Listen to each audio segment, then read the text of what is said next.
Hello everyone, सबको मेरा प्यार भरा नमस्कार। तो today we are going to discuss the third video of our series identification of parts of speech. इससे पहले दो वीडियोस हम इस पर कर चुके हैं।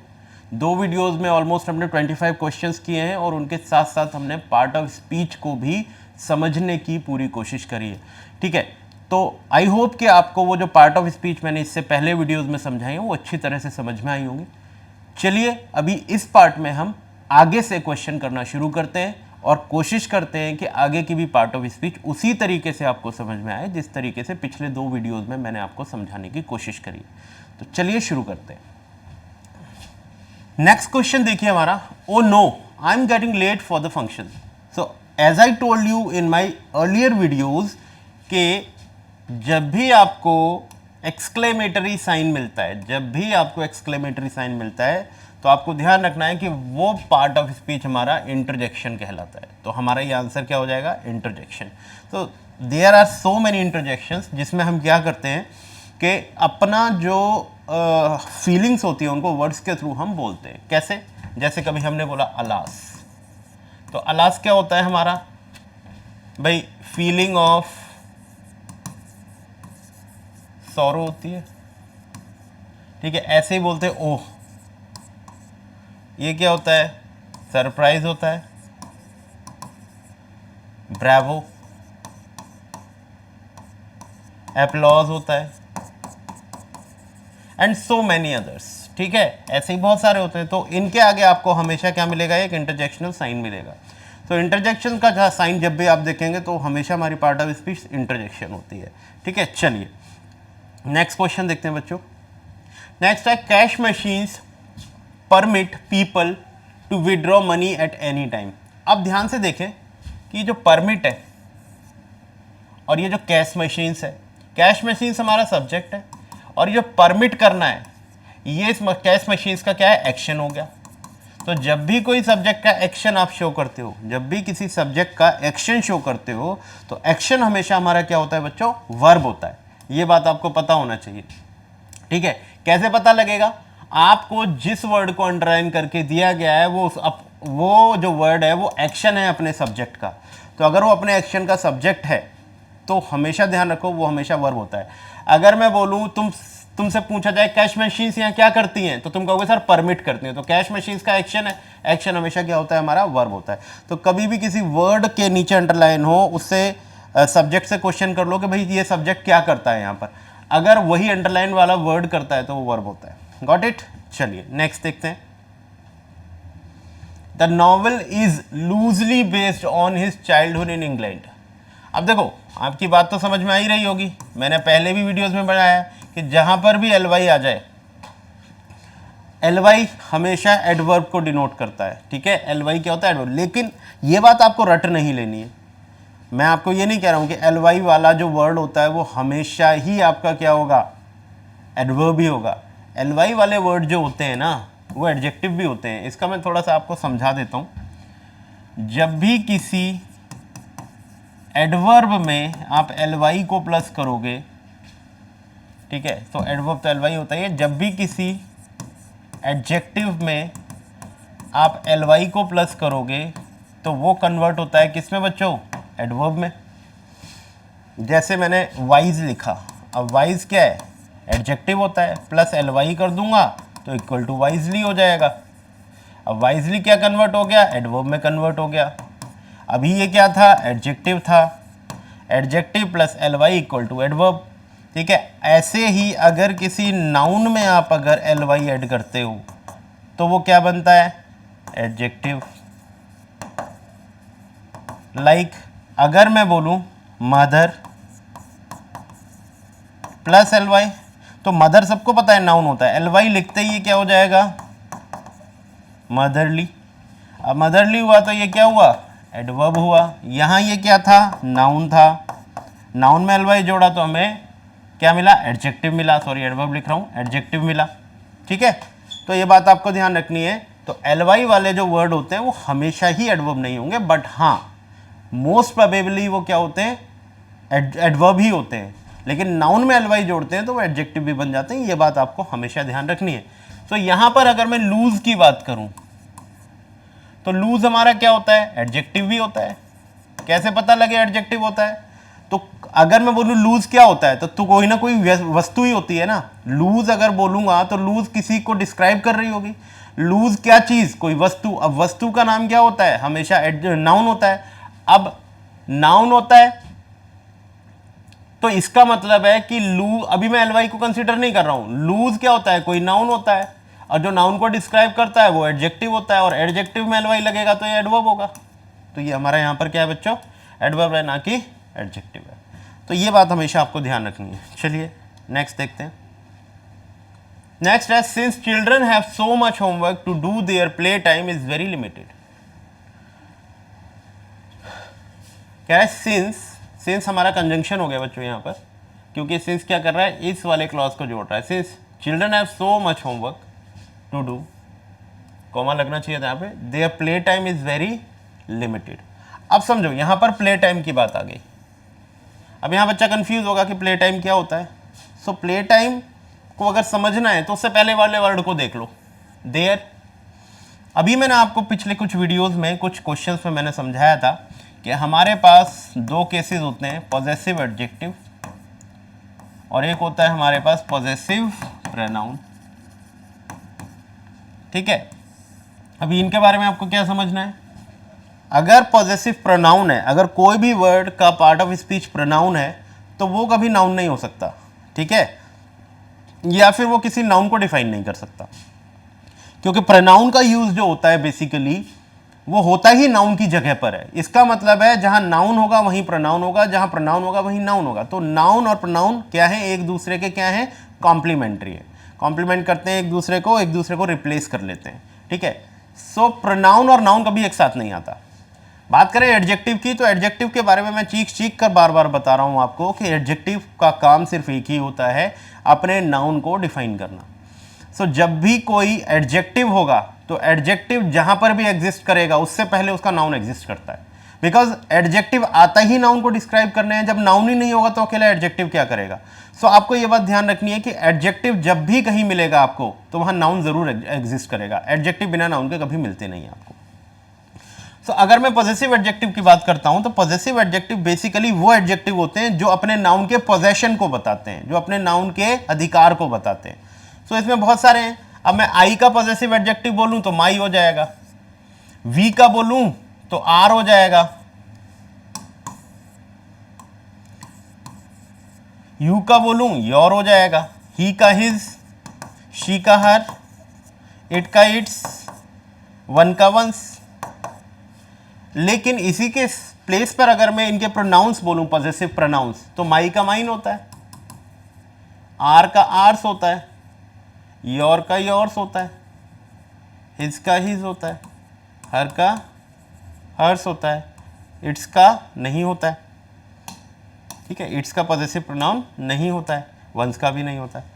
तो अब इसमें समझने वाली बात यह है कि जितने भी पॉजेसिव एडजेक्टिव हैं, दे का क्या होता है, देयर होता है, और यह क्या हो जाएगा, देयर्स हो जाएगा।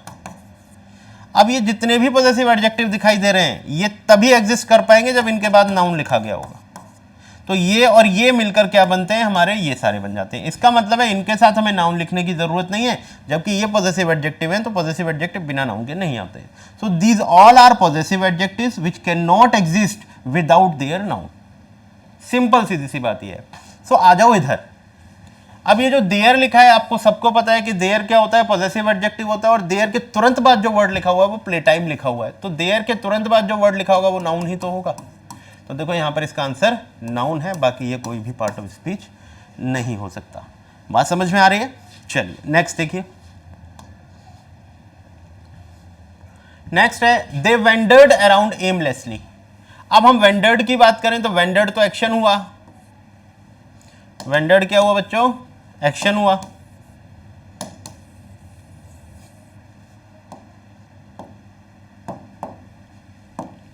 वेंडर्ड हमारा एक्शन हुआ, क्योंकि दे क्या कर रहे हैं, वेंडर कर रहे हैं। वेंडर का मतलब होता है घूमना फिरना, बिना किसी मकसद के, बिना किसी पर्टिकुलर उसके वेंडर करना, इधर उधर घूमना। अब ये तो हो गई वर्ब, तो ये तो वर्ब हो नहीं सकता। अब है क्या, एमलेसली। अब आपको पता है एल वाई लगा है तो ये एडवर्ब होगा। ठीक है, अब समझते हैं यहां पर इसको क्या माना जाए, तो क्या बताएंगे आप इसको। अब यहां पर बच्चा कंफ्यूज हो जाएगा। अब देखो, अब एक चीज समझा रहा हूं मैं आपको, मैंने आपको ऑलरेडी पहले ही बताया कि यूजुअली नाउन को डिस्क्राइब करने के लिए एडजेक्टिव्स लिखे जाते हैं और एडजेक्टिव को डिस्क्राइब करने के लिए एडवर्ब लिखे जाते हैं। लेकिन अगर एडवर्ब को भी कोई डिस्क्राइब करना चाहता है तो वो दोबारा एडवर्ब ही कर सकता है ये काम, बाकी और कोई पार्ट ऑफ स्पीच ये काम नहीं कर सकती। सो नाउन को डिस्क्राइब करने का काम एडजेक्टिव का है, एडजेक्टिव को डिस्क्राइब करने का काम एडवर्ब का है, लेकिन एडवर्ब को भी अगर आपको डिस्क्राइब करवाना है तो उसका काम किसका है, एडवर्ब का ही है। तो एडवर्ब से पहले एडवर्ब आ सकता है। अब ये जो एमलेसली लिखा हुआ है, सबको पता लग गया कि ये एडवर्ब है भाई।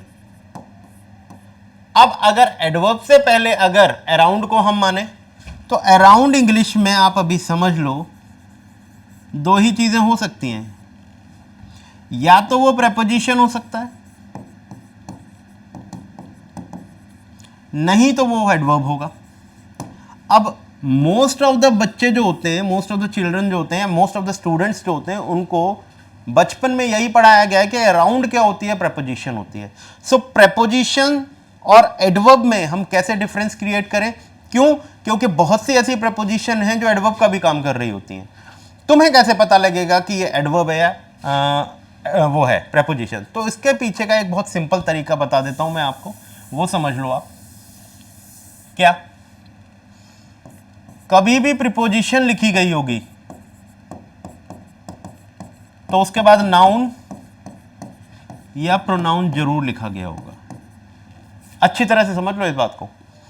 अगर कभी भी कोई ऐसा वर्ड है जो प्रेपोजिशन है तो उसके बाद उसका नाउन जरूर आता है, क्योंकि प्रेपोजिशंस बिना अपने ऑब्जेक्ट के कभी भी एग्जिस्ट कर ही नहीं सकते। सो जो ऑब्जेक्ट होता है वो चाहे वर्ब का हो चाहे प्रेपोजिशन का हो, उसका नाउन या प्रोनाउन उसके बाद जरूर रखा होता है। लेकिन अगर वो एडवर्ब है तो एडवर्ब के बाद नाउन या प्रोनाउन कभी नहीं आ सकते, कभी भी नहीं आ सकते। क्यों? क्योंकि एडवर्ब जो होता है ना, उसको ऑब्जेक्ट की नीड ही नहीं होती है। ऑब्जेक्ट किस किस के होते हैं इंग्लिश में? या तो प्रेपोजिशन के या वर्ब के, बाकी किसी भी पार्ट ऑफ स्पीच के ऑब्जेक्ट कभी गिवन नहीं होते। और ऑब्जेक्ट बन कौन सकता है? नाउन या प्रोनाउन ही बन सकता है। सो एडवर्ब के बाद नाउन प्रोनाउन लिखने का कोई सेंस बनता ही नहीं है, सेंसलेस बात है। अब आ जाते हैं इधर। अब ये जो अराउंड है, चलो मैं एक दो एग्जांपल बताता हूं। अगर मैं बोलूं मे आई कम इन द क्लास, फिर मैंने लिखा मे आई कम इन, ये दो सेंटेंस, और ये दोनों ही सेंटेंस एब्सोल्युटली करेक्ट हैं, बिल्कुल करेक्ट हैं। और ये तो आप बचपन से बोलते आ रहे हो, मे आई कम इन। अब इन दोनों का डिफरेंस समझ लो। अब इन जो है वो प्रेपोजिशन भी होता है, इन जो होता है वो एडवर्ब भी होता है। हमें कैसे पता लगे कहां प्रेपोजिशन है कहां एडवर्ब है? तो आप देखो, इनके बाद ये जो क्लास लिखा हुआ है ये क्या है? नाउन है। इसका मतलब है ये ऑब्जेक्ट बन गया किसका? इन प्रेपोजिशन का। अगर इन प्रेपोजिशन का ऑब्जेक्ट बन गया तो ये प्रेपोजिशन मानी जाएगी। लेकिन इनके बाद यहां कुछ भी नहीं लिखा गया है, इसका मतलब अगर इनके बाद कुछ नहीं लिखा गया है तो प्रेपोजिशन तो बिना ऑब्जेक्ट के आ ही नहीं सकती, तो इसे प्रेपोजिशन कंसीडर कर नहीं सकते आप। अगर प्रेपोजिशन कंसीडर कर नहीं सकते तो फिर इसे एडवर्ब भी कंसीडर करना पड़ेगा। ठीक है, क्लियर हुई ये बात? अब आ जाओ इधर।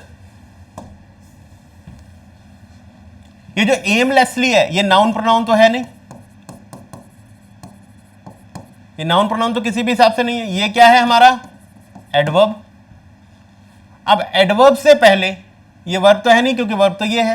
एडवर्ब से पहले अराउंड लिखा हुआ है। अराउंड क्या होता है? हमारा प्रीपोजिशन होता है। लेकिन इसे प्रीपोजिशन तो हम तब मानते हैं ना जब ये नाउन या प्रोनाउन होता। ये नाउन प्रोनाउन है नहीं, इसका मतलब है ये क्या है हमारा? एडवर्ब है बच्चों।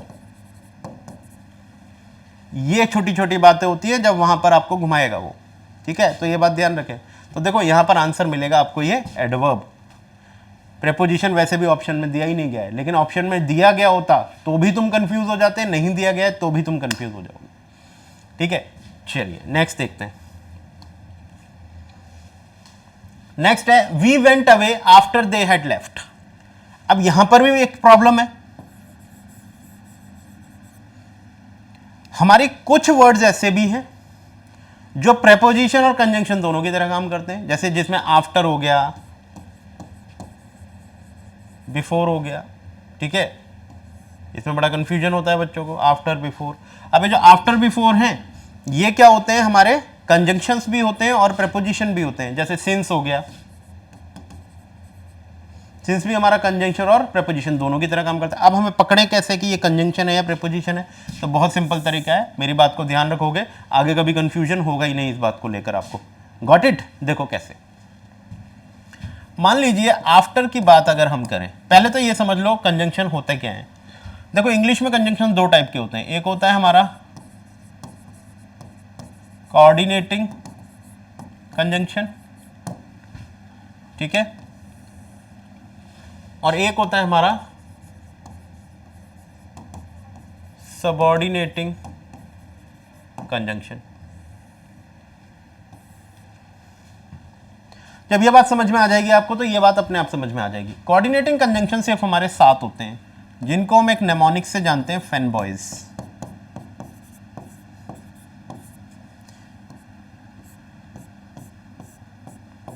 ठीक है, ये बचपन से ही पढ़ते आ रहे हो आप, लेकिन आपने कभी ध्यान से पढ़ा नहीं है बचपन में, तो इसलिए इसको याद नहीं रखते आप। फेन बॉयज जो होता है एक नेमोनिक होता है, सिर्फ हमें उन कंजंक्शंस को याद रखने की हेल्प करता है जो कंजंक्शन कोऑर्डिनेटिंग कैटेगरी में आते हैं। तो फेन बॉयज में एफ से बोलते हैं हम इसे फॉर, ए से इसको बोलते हैं एंड, एन से बोलते हैं हम नॉर, बी से बोलते हैं बट, ओ से बोलते हैं और, वाई से बोलते हैं येट और एस से बोलते हैं सो। ये जो कोऑर्डिनेटिंग कंजंक्शन है इनको ध्यान कर लो। आपके फैन बॉयज जो होते हैं वो हमारे सिर्फ यही कंजंक्शन हमारे फैन बॉयज होते हैं, इसके अलावा कोई फैन बॉयज होता नहीं। उसके बाद इंग्लिश में जितने भी कंजंक्शन बचे वो सब के सब कोऑर्डिनेटिंग छोड़कर सबऑर्डिनेटिंग कैटेगरी में आ जाते हैं। अब वो कोई भी हो, WH वर्ड सारे, why, when, where, how, after, before, when, since, as, so नहीं होता बच्चों, as, since, as, because, that, etcetera.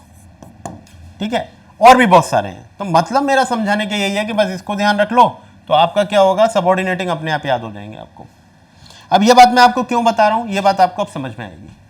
अब अगर मैं तुमसे बोलूं कि अगर मैं आफ्टर को यहां पर कंजंक्शन मानूं तो आप इसे कोऑर्डिनेटिंग कंजंक्शन मानोगे या सबऑर्डिनेटिंग, तो आप साफ कह दोगे सर सबऑर्डिनेटिंग कंजंक्शन है ये, और ये क्या है हमारे कोऑर्डिनेटिंग कंजंक्शन है, क्योंकि कोऑर्डिनेटिंग कंजंक्शन में आफ्टर कहीं आता ही नहीं है, तो इसका मतलब ये क्या होगा, सबऑर्डिनेटिंग कंजंक्शन होगा। अब ये बात तो क्लियर हो गई कि ये सबऑर्डिनेटिंग कंजंक्शन है। अब इसमें क्या समझनी है आपको बात कि कोऑर्डिनेटिंग और सबऑर्डिनेटिंग कंजंक्शन में बहुत सारे डिफरेंसेस होते हैं, लेकिन जो एक सबसे इंपॉर्टेंट डिफरेंस है इस बात को लेकर जो मुझे आपको समझाना है वो ये होता है कि कोऑर्डिनेटिंग कंजंक्शन जो होते हैं वो वर्ड्स को भी जोड़ सकते हैं, वो फ्रेजेस को भी जोड़ सकते हैं और वो क्लॉजेस को भी जोड़ सकते हैं, मतलब सेंटेंसेस को भी जोड़ सकते हैं। लेकिन सबऑर्डिनेटिंग कंजंक्शन के पास ये पावर नहीं होती। सबऑर्डिनेटिंग कंजंक्शन की पावर सिर्फ इतनी होती है कि वो सिर्फ और सिर्फ सेंटेंस को जोड़ सकते हैं, फ्रेजेस को और वर्ड्स को वो कभी नहीं जोड़ सकते। इतनी बात क्लियर हो गई। अब आ जाओ इधर, अब बात करते हैं प्रेपोजिशन की और कंजंक्शन की। दोनों में क्या डिफरेंस है, दोनों में वही डिफरेंस है। प्रेपोजिशन सिर्फ किसको जोड़ सकता है, फ्रेजेस को और वर्ड्स को। प्रेपोजिशन का काम कभी सेंटेंस को जोड़ना होता ही नहीं है, सेंटेंस कभी प्रेपोजिशन जोड़ता ही नहीं है। लेकिन अगर कंजंक्शन की बात करें तो कंजंक्शन का काम होता है सिर्फ सेंटेंस को जोड़ना। कौन सा कंजंक्शन, सबऑर्डिनेटिंग कंजंक्शन। अब आ जाओ समझ लेते हैं कि अगर मैं इसको कंजंक्शन मान रहा था तो आपको इसको सबऑर्डिनेटिंग मानना था। अब देख लो कि अगर ये प्रेपोजिशन होगा तो ये फ्रेज को या वर्ड को जोड़ रहा होगा, लेकिन अगर ये कंजंक्शन होगा तो ये पूरे सेंटेंस को जोड़ रहा होगा। अब ये देख लो, they had left conjunction sentence है या कोई फ्रेज है या वर्ड है। अब आप कहोगे सर फ्रेज क्या होता है? फ्रेज में कभी सब्जेक्ट और वर्ब नहीं होते हैं, लेकिन फ्रेज में सब्जेक्ट, अगर सब्जेक्ट और वर्ब नहीं है तो वो फ्रेज है, सिंगल वर्ड है तो वो वर्ड है, लेकिन अगर जहां पर सब्जेक्ट और वर्ब दोनों का इंक्लूड हो जाते हैं तो वहां पर वो क्लॉज या सेंटेंस बन जाता है। तो आप कहोगे सर ये तो सेंटेंस है, तो सेंटेंस को जोड़ने की पावर सिर्फ कंजंक्शन की होती है, तो यहां पर ये आंसर क्या होना चाहिए हमारा? कंजंक्शन। तो देखो हमारे पास आंसर आ गया कंजंक्शन, ये सब गलत है। बात समझ गए आप लोग? मतलब इतनी डीपली मैंने आपको ये समझा दिया है कि ये क्लियर होना चाहिए आपको। चलिए नेक्स्ट क्वेश्चन देखते हैं। नेक्स्ट क्वेश्चन है हमारा, public culture is associated with extremely new civil societies. अब बहुत सीधी सी बात है, एलवाई आ गया, ठीक है। अब एलवाई आ गया तो हमें समझना है कि एक्सट्रीम हमारा है क्या एक्चुअल में। एक्सट्रीम हमारा क्या होता है? अगर ये नाउन है तब तो एलवाई लगा होगा, तो ये एडजेक्टिव होना चाहिए। क्या एडजेक्टिव? हाँ, एडजेक्टिव का ऑप्शन दे रखा है इसमें। लेकिन अगर ये नाउन ना हो कि ये क्या है, ये एडजेक्टिव है, तो एडजेक्टिव में एलवाई लगेगा, तो एडवर्ब होना चाहिए।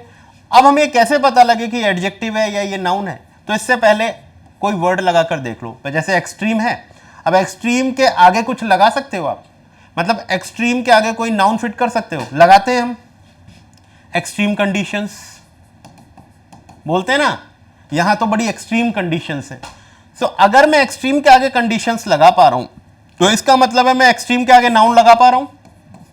अगर मैं एक्सट्रीम के आगे नाउन लगा पा रहा हूं तो इसका मतलब है एक्सट्रीम क्या है हमारा? एडजेक्टिव है, और एडजेक्टिव में एलवाई लगेगा तो एडवर्ब बनेगा। तो देखो ये एडवर्ब है हमारा आंसर, बाकी खत्म।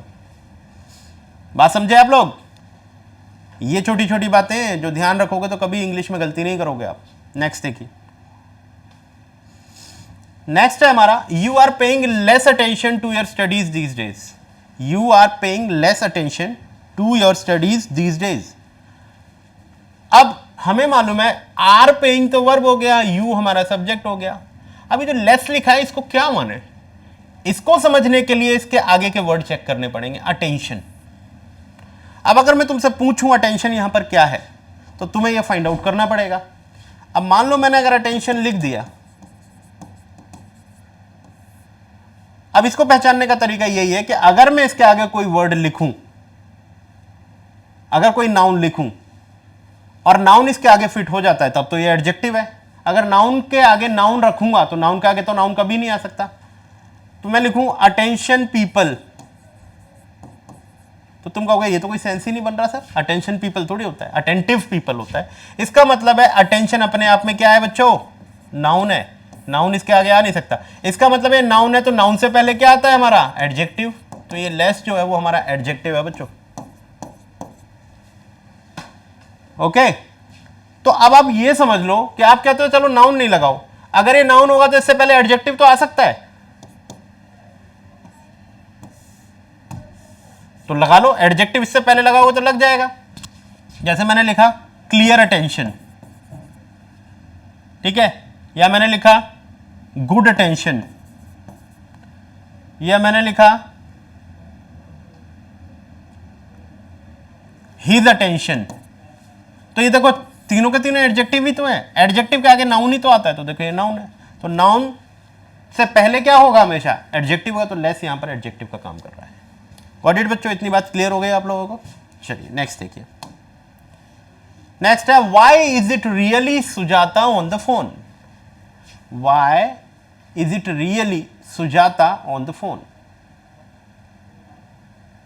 अब देखो यहां पर क्या लिखा है इसने? Why is it Sujata on the phone.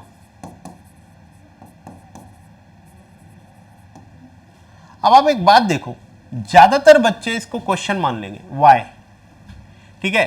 अब व्हाई जो है अगर क्वेश्चन फॉर्म क्रिएट करता है, देखो व्हाई के बारे में बता देता हूं। व्हाई एडवर्ब भी होता है, व्हाई हमारा इंटरजेक्शन भी होता है,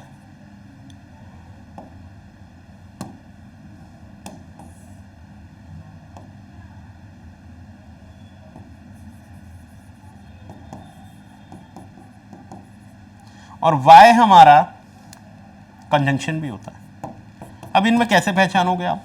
मैं एग्जांपल देकर समझाता हूं आपको। जैसे मैंने लिखा वाई आर यू शाउटिंग, मैंने लिखा वाई आर यू शाउटिंग। तो अगर मैंने वाई लिख दिया तो मैं क्वेश्चन पूछ रहा हूं वाई आर यू शाउटिंग, और ये बिकॉज का आंसर है। जब मैं इसका आंसर दूंगा मुझे बिकॉज से देना पड़ेगा, रीजन देना पड़ेगा, तब तो ये एडवर्ब माना जाएगा। लेकिन मैंने बोला आई नो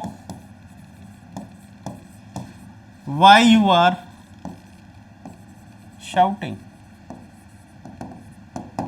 तो अब यहां पर तुम क्वेश्चन नहीं कर रहे हो, दो सेंटेंसेस को जोड़ रहे हो वाई के थ्रू, तो यहां यह कंजंक्शन हो जाएगा। फिर मैंने लिखा वाई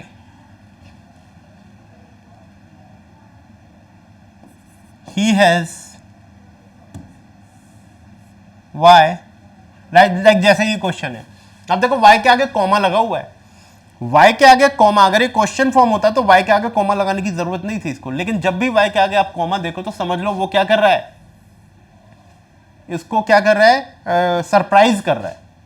तो वाई का सेंस सरप्राइज के लिए भी आता है, तो जब भी सरप्राइज के लिए आए तो वो क्या होता है, हमारा इंटरजेक्शन होता है, ये ध्यान रखें।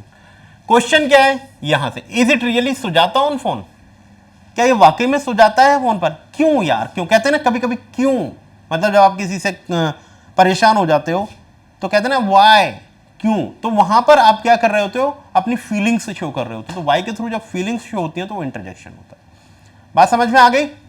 चलिए next, sit down and rest a while. अब देखो हो सकता है कि ज्यादातर बच्चों को वाइल का पार्ट ऑफ स्पीच पता ही ना हो कि वाइल क्या होता है पार्ट ऑफ स्पीच में, लेकिन इससे पहले जो वर्ड रखे हुए हैं वो इसका क्लू दे देते हैं आपको। आपको पता है ना ए एन द, ये भी मैं आपको बता चुका हूं कि ये हमारे क्या होते हैं, ये हमारे होते हैं आपके, एक तरीके से बोलें तो डिटर्मिनर्स होते हैं। सो डिटर्मिनर्स का काम क्या होता है, डिटर्मिनर्स का तीन ही काम होते हैं, या तो क्वांटिटी बताना, या फिर नंबर्स बताना, या फिर आइडेंटिटी बताना। ठीक है, सो जो ये जो होते हैं ना ए एंड द, ये आइडेंटिटी बताने का ही काम कर रहे होते हैं। सो इनको कहते हैं इंटेंसिफायर्स, इंटेंसिफायर्स नहीं कह सकते, कहने का मतलब इनको कहते हैं हम डिटर्मिनर्स, और डिटर्मिनर्स में भी इनको आर्टिकल कहा जाता है। तो आप बचपन से पढ़ते आ रहे हो कि जब भी ए एंड द कहीं पर लगा होता है तो आपको यह बात श्योर होनी चाहिए कि ए एंड द अपने नाउन के बगैर कभी नहीं आ सकते। अगर मैं ये बोल दूं गिव मी ए और फुल स्टॉप यहां लगा दूं, तुम कहोगे सर इनकम्प्लीट सेंटेंस है, ए के बाद आप बताओ ना क्या चाहिए आपको। सो ए के बाद हमें नाउन देना पड़ेगा। ऐसा नहीं है कि जो ए एन द के बाद कोई वर्ड लिखा हो वही हमेशा नाउन होता है, वो हमेशा नाउन हो सकता है लेकिन उस वर्ड के बाद कोई वर्ड ना लिखा हो। लेकिन अगर उसके बाद वर्ड कोई लिखा है, उसके बाद भी कोई वर्ड लिखा है, तो हमेशा लास्ट वाला वर्ड हमेशा नाउन होता है, और अकेला ही वर्ड बैठा है तो वो हमेशा नाउन होता है। तो आप देखो ए के बाद एक ही वर्ड बैठा है ना यहां पर, तो वाइल को यहां पर हमें क्या मानना पड़ेगा, नाउन मानना पड़ेगा। बात समझ में आ रही है? तो कभी भी किसी आर्टिकल के तुरंत बाद आपको कोई वर्ड दिख रहा है और वो अकेला ही बैठा है तो फिर वो हमेशा नाउन ही कंसीडर करो, वो नाउन ही होता है। बात समझ में आ गई? चलिए नेक्स्ट देखते हैं बच्चों। Rakesh is too old to run fast. बहुत सिंपल है, बहुत सिंपल है बच्चों। आप देखो ओल्ड क्या है, ओल्ड सबको पता है कि हमारा क्या होता है, एडजेक्टिव होता है, क्योंकि ये किसी की क्वालिटी बता रहा है, और क्वालिटी किसकी होगी, किसी वस्तु की होगी, किसी व्यक्ति की होगी। सो इसके बाद नाउन आना है। अब एडजेक्टिव से पहले क्या आते हैं, एडवर्ब आते हैं, तो टू हमारा क्या है यहां पर, एडवर्ब है। ठीक है, क्लियर हुई बात? चलिए नेक्स्ट देखिए। नेक्स्ट है for the next generation of interior architects and design graduates work opportunities are immense. अब देखो अंडरलाइन किया है इसने अपॉर्चुनिटीज को, ठीक है। अब अगर मैं बात करूं कि पार्ट ऑफ स्पीच में क्या है, तो देखो आर लिखा हुआ है। अब आर लिखा है तो ये हमारी वर्ब हो गई। अब वर्ब से पहले सब्जेक्ट आना चाहिए, और ये उसका क्या हो गया, कॉम्प्लीमेंट हो गया। लेकिन ऐसे भी अगर तुम्हें पता ना लगे तो आप एस या ई एस कहां कहां लगाते हो, किसी भी वर्ड में जब एस या ई एस आप लगाते हो, लगाते हैं ना एस या ई एस, तो दो ही चीजों में तो लगाते हो, या तो वर्ब में लगाते हो या फिर नाउन में लगाते हो। वर्ब को to singular, to make singular, किसी भी वर्ब में एस या एस लगाते हो तो किस लिए लगाते हैं, उस वर्ब को सिंगुलर बनाने के लिए। लेकिन नाउन में एस या एस कब लगता है, टू मेक इट प्लूरल, है ना। तो या तो एस या एस वाला जो वर्ड होगा वो वर्ब होगा या फिर वो क्या होगा, नाउन होगा। सो आपको यह समझना है कि जब इसमें एस या एस लगा हुआ है तो या तो ये नाउन होना चाहिए या तो ये वर्ब होना चाहिए, है ना। या तो ये नाउन होना चाहिए या तो वर्ब होना चाहिए। अब हमें मालूम है आर वर्ब ऑलरेडी इसमें दे रखी है, तो वर्ब से पहले वर्ब तो हो नहीं सकता, दो वर्ब तो आएंगे नहीं। अब यहाँ पर कोई मेन वर्ब तो दे नहीं रखी, तो इसी को मेन वर्ब मानना पड़ेगा। दो मेन वर्ब तो ये क्या बचेगा, नाउन ही तो बचेगा। तो ये हो गया हमारा नाउन। बात समझ में आ गई, क्लियर। चलिए नेक्स्ट देखते हैं। कह रहा है life is a solo fight. अब देखो ये बहुत क्लियर सी बात हो गई, इससे पहले वाले क्वेश्चन में मैं समझा ही चुका हूं आपको कि ए एंड द के तुरंत बाद जो वर्ड रखे होते हैं और उसके आगे कोई वर्ड ना दिया गया हो तो फिर समझ लो वो नाउन है। नहीं सॉरी, अब इसके आगे तो फाइट भी दिया गया है ना बच्चों, तो अब दो वर्ड हो गए।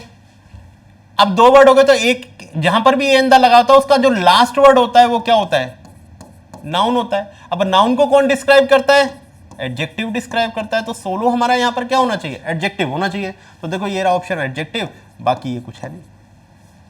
बात समझ में आ रही है। तो जहां ए लगा है, ए एंड द में उसकी फ्रेज में जो सबसे लास्ट वाला वर्ड होता है वो नाउन होता है, उससे पहले एडजेक्टिव होगा और उससे पहले एडवर्ब होगा, सबसे पहले ए एंड द लगे होते हैं। ठीक है, चलिए नेक्स्ट देखते हैं। द कैट लव्स कंफर्ट, ये तो मैं बता ही चुका हूं इससे पहले कि ए एंड द खुद में क्या होते हैं, एडजेक्टिव होते हैं।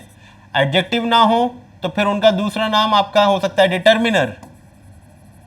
और भी अगर हम डीप में जाएं तो इनको हम कहते हैं, द को कहते हैं डेफिनेट आर्टिकल। और दो ही टाइप के होते हैं, indefinite article. Definite article the होता है और इंडेफिनेट आर्टिकल ए और एन होते हैं। तो अब देख लो क्या है, ठीक है। डिटर्मिनर कहीं दे नहीं रखा, एडजेक्टिव कहीं दे नहीं रखा, इंडेफिनेट आर्टिकल ये होता नहीं है, डेफिनेट आर्टिकल है। तो बहुत सिंपल, बात क्लियर हो रही है। चलिए बच्चों, आज के सेशन का ये मैं आपको लास्ट क्वेश्चन समझा रहा हूं, फिर इसके बाद जो नेक्स्ट वीडियो आएगी बाकी के क्वेश्चन हम उसमें करेंगे। चलिए देखिए क्या है। The preacher said no one is above the all powerful. अब देखो अबव भी आ गया। अभी इससे पहले क्वेश्चन में मैं आपको एक पॉइंट समझा रहा था कि कुछ प्रेपोजिशन हमारी क्या होती हैं, प्रेपोजिशंस भी होती हैं और एडवर्ब भी होती हैं। डिपेंड करेगा कि अगर वो एडवर्ब है तो उसके आगे नाउन या प्रोनाउन, इन दोनों में से कुछ नहीं आ सकता। लेकिन अगर वो प्रेपोजिशन होगा तो नाउन या प्रोनाउन लेकर बैठा होगा, है ना। अब अबव क्या है, ये एडवर्ब भी होता है और ये आपका प्रेपोजिशन भी होता है। चेक कर लो इसके आगे कोई नाउन प्रोनाउन दे रखा है, दे रखा है, द दे रखा है तो ये नाउन हो गया, तो ये नाउन फ्रेज हो गई, तो ये क्या मानी जाएगी, प्रेपोजिशन ही मानी जाएगी। अगर इसको एडवर्ब का एग्जांपल दूं तो ऐसे हो सकता है,